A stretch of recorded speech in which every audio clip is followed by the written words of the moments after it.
send my condolences to little man, nephew, man.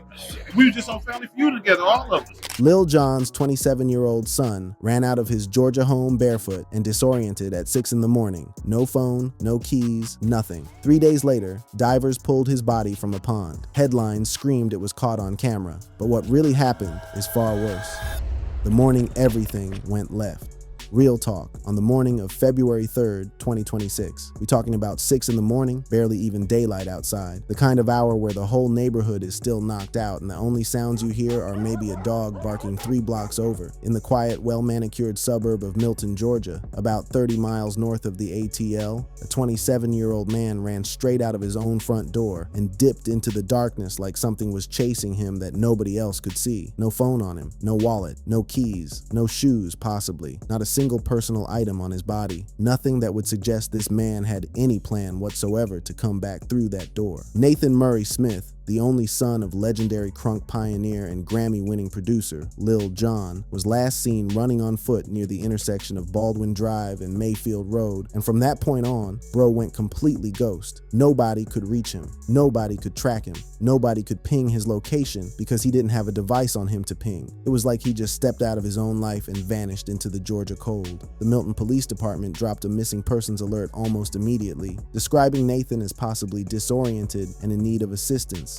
with family and close ones expressing serious concern for his well-being. Now peep the language right there real careful. Disoriented and in need of assistance. Law enforcement does not throw those words around lightly, fam. Cops don't put disoriented in an official bulletin unless they got reason to believe the individual who left that residence was not thinking clearly, was not operating in a rational state, and was potentially a danger to themselves. That tells you straight up that whatever went down inside that house before Nathan bolted was not a regular situation. Something spooked him, or something snapped inside his mind that made this grown man a whole NYU graduate, a producer with credits sitting on major records, a cat who rubbed shoulders with some of the biggest names in hip-hop, take off running barefoot into the early morning without even grabbing his cell phone. And as of right now, not a single official source has come forward and explained what triggered that moment. Not one. Now, if you want to understand why this story had the whole internet going absolutely crazy, why it was trending on every single platform, why everybody from the blogs to the barbershops to the comment sections to the group chats was locked all the way in, you gotta understand who Nathan Smith actually was, because Shorty was not just some random cat from the suburbs who happened to go missing. Nathan, who moved through the industry under the name DJ Young Slade, was born May 13th, 1998, right there in Atlanta, Georgia, to Jonathan H. Smith, the one and only Lil Jon, the godfather of crunk, the man responsible for records that made entire arenas lose their minds, the voice behind some of the most iconic ad-libs in the history of rap music, and his then wife, Nicole Smith. Jon and Nicole were rocking together since the late 90s, tied the knot in Puerto Rico in 2004, and even though they split on good terms in 2022 after damn near 2 decades of marriage, Nathan was always the center of everything for both of them. He was the glue, he was the pride, he was the one thing that both parents, regardless of where they stood with each other, poured every ounce of love into. Youngin was raised around the music from jump, like literally from the time he could walk. As a toddler, we talking barely standing on his own 2 feet, Nathan laid vocals on Bia Bia off Lil Jon and the East Side Boys' 2000 album, We Still Crunk. That's how early he was tapped into the game. By 11 years old, after watching his pops rock an after party for the Trans World Skateboarding Awards in 2008, he picked up the turntables and never put them down. He was right there in the crib, sitting in the room, when Lil Jon cooked up the monster hit Turn Down for What in 2013, and by March 2014, he was rocking the stage alongside his father at the Hollywood Palladium in front of thousands of screaming fans. This was a kid who grew up breathing hip-hop royalty, absorbing every lesson, every session, every late-night studio run, and he was stacking his own resume brick by brick with the kind of quiet determination that earned respect from everybody who watched him come up. After graduating from New York University's Tisch School of the Arts, specifically the prestigious Clive Davis Institute of Recorded Music, one of the most respected music programs in the entire country, in 2020, Nathan went straight to putting in work. He co-produced Get It Girl by Saweetie in 2021, which landed placements on HBO's Insecure and in a Beats headphone headphones commercial. He linked up with the Yin Yang Twins on Twerkin' in the Mirror in 2020. He co-produced Ice Cube's Talkin' About These Rappers off the 2024 album Man Down. He put work in on his father's ambient project Total Meditation in 2024 with Kabir Segal and dropped his own solo joint called Feels in March 2025. The boy was plugged in heavy, moving in circles with Post Malone, Killer Mike, Big Boy, Fergie, 2 Hort, and E40, real ones who recognized his talent and treated him as his own man, not just somebody's son riding a wave. That right there is who we lost, y'all. An NYU graduate with a degree from one of the most elite music programs in the country, a rising producer with real placements on records that actually moved units and got played on major platforms. A dude that everybody who ever crossed paths with him, family, friends, collaborators, industry heads, described as the most solid, most warm-hearted, most genuinely kind soul in any room he walked into. And on February 3rd, 2026, he ran out of his own crib under what police officially called unusual circumstances, and the streets of Milton, Georgia swallowed him whole without a trace. Now here is what made the whole situation go from concerning to straight up eerie, because instead of the frantic, desperate energy you would expect from a family whose blood just vanished without a trace in the middle of the night, Lil Jon's publicist told NBC affiliate WXIA that the family was simply asking for privacy at this time, adding only that they wanted continued prayers for Nathan to come home safely. That wording, the calm, the composure, the measured tone, the request for space instead of a public all-points bulletin begging the world for help finding their boy, had commentators everywhere side-eyeing the whole thing, feeling deep in their gut that the family already knew way more than what they were putting out there for the public to see. What was waiting in that water?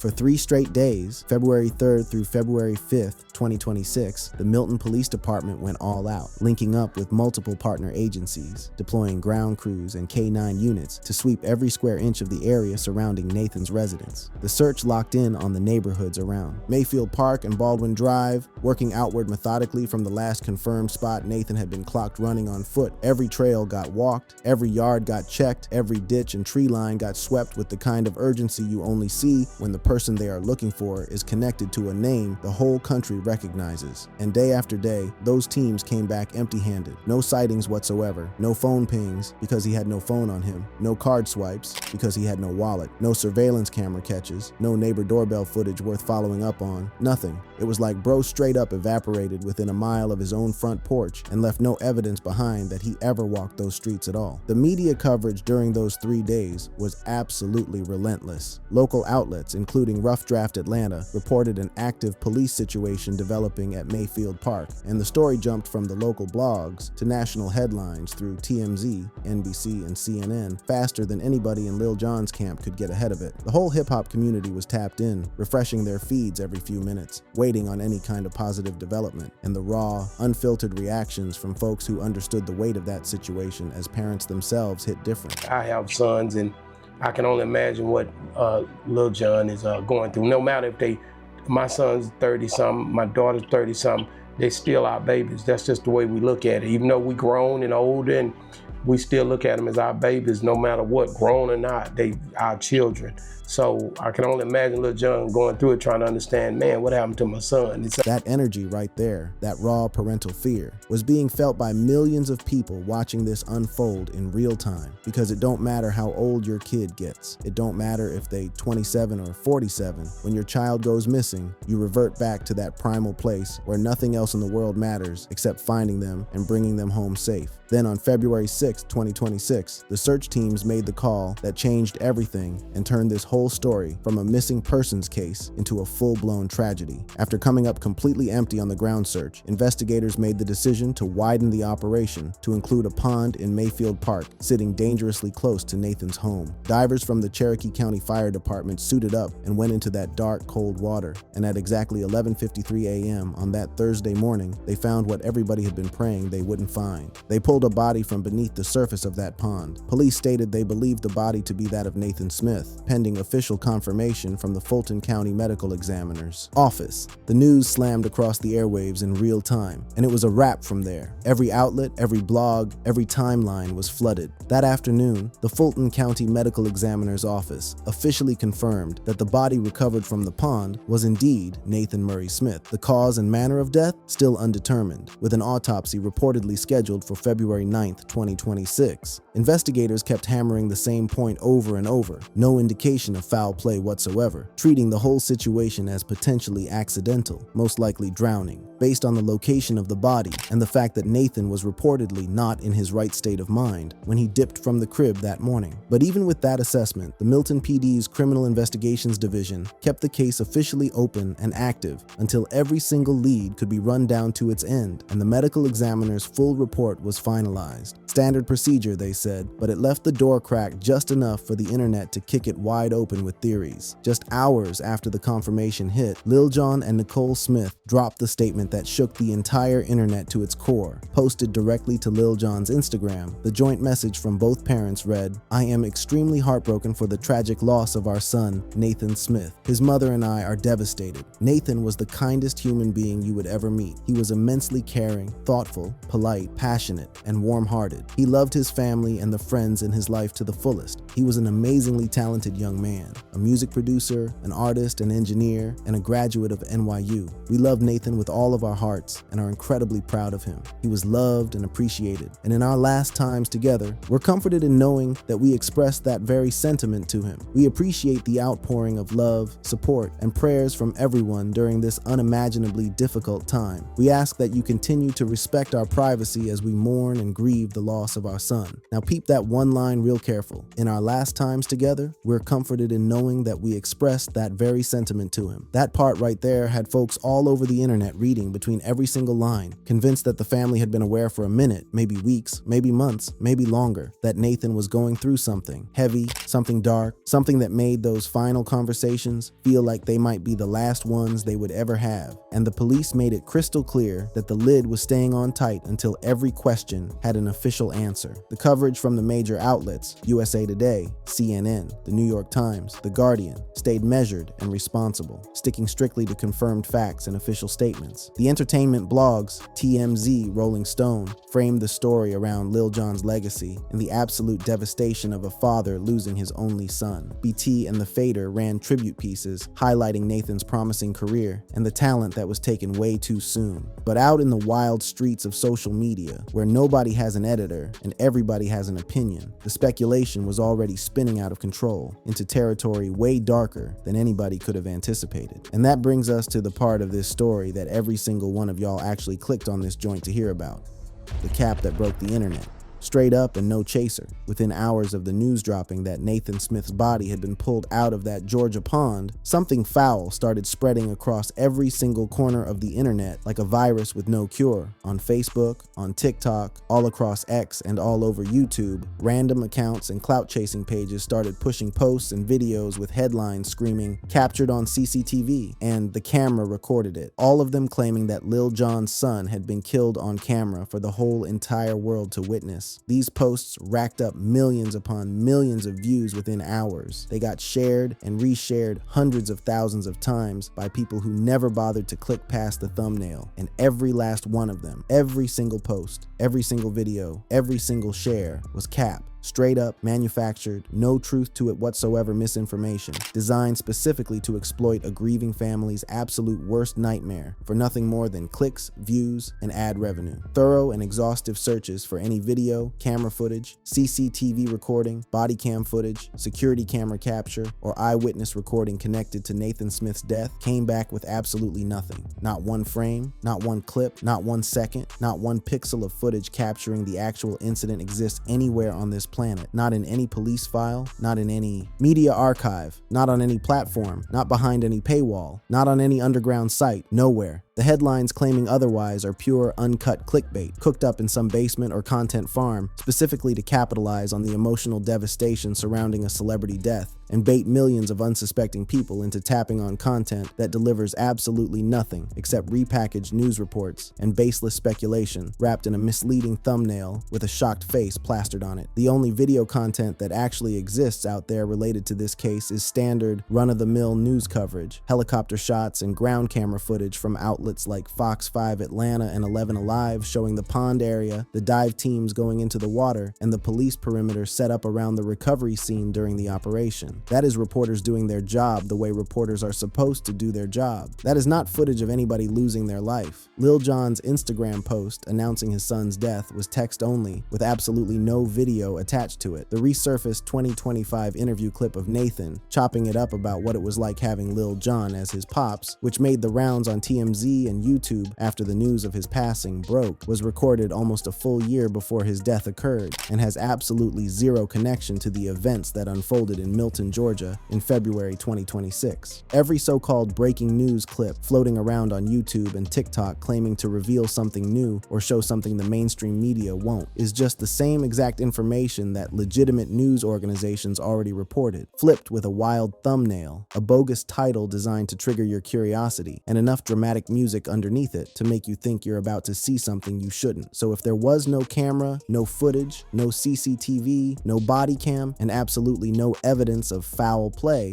what really happened to Nathan Smith out there in the suburbs of Milton, Georgia? The straight up honest answer, the answer that doesn't come with a clickbait title or a shocked face thumbnail, is that the official cause and manner of death are still undetermined as of the most recent reports. The Fulton County Medical Examiner's Office has not dropped the final autopsy results, and the Milton Police Department has made it explicitly clear that no further details will be released to the public until every single investigative lead has been thoroughly run through and examined. What is confirmed, and this has been stated over and over by every official involved, is that every law enforcement source connected to this case, from the Milton PD to every agency that participated in the multi-day search, has maintained firmly that there is no indication of foul play. The investigation is treating this as a potential accident, with drowning being the most probable explanation given the proximity of that pond to Nathan's home and his reported disoriented state of mind when he ran out of the house that morning. But the streets had opinions though, and they were loud as ever. Some voices were absolutely convinced that the family's composed early statements were a tell, proof that they already knew what time it was, long before any of this even jumped off publicly. But I will push the fact that his family did know something. Like, they knew that Lil Jon's son has a history of either drug abuse, which typically more than likely was the psychotropic drugs, which mean they mess with you up here, or that his son had in. Meanwhile, other cats kept it a whole 100 and flatly refused to pile on with the conspiracy talk or entertain the sacrifice nonsense. Now, if you know Seti Nash, I'm not one of the ones who believe in conspiracy theories and all this crap. So everybody, oh, he sacrificed his son and all this and everything.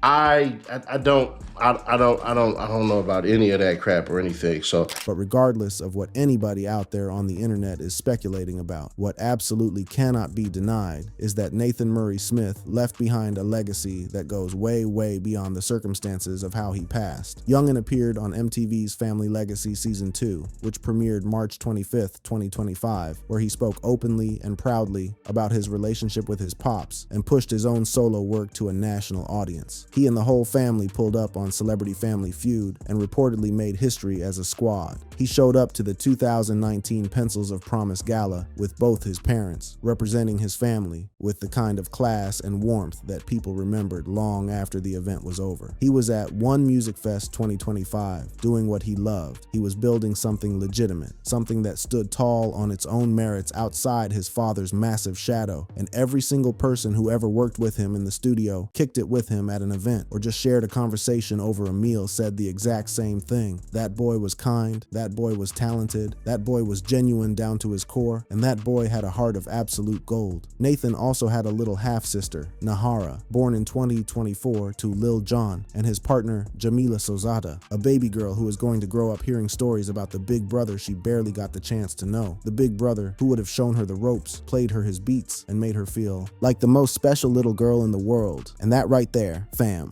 that is the real cost of this whole tragedy. Not the clickbait, not the conspiracy talk, not the wild accusations from people who never met Nathan and never will, not the fabricated headlines about cameras and CCTV footage that never existed in the first place and were invented by people who couldn't care less about a grieving family as long as the view count keeps climbing. The real cost is a family torn apart at the seams, a career silenced at 27 years old before it ever reached its full potential, and a father, a man the whole world knows for making people scream and shout and turn up, who is now carrying a pain on his chest so heavy that no amount of music, no amount of fame, no amount of anything this world has to offer will ever fully lift it. Lil Jon shared in tributes after the confirmation that this hurts so bad and there ain't a single clickbait headline on the entire internet, not one fabricated thumbnail, not one bogus caught on camera post that carries even a fraction of the pain packed into those 4 simple words from a father who just buried his only son. And the real ones out there, the ones who move with integrity, who understand that clout ain't worth more than compassion, they refuse to let the narrative get hijacked by lies. Well, that's it for this video. But don't go anywhere because we've got plenty more heat for you. Just tap any of the cards on your screen right now and keep it locked.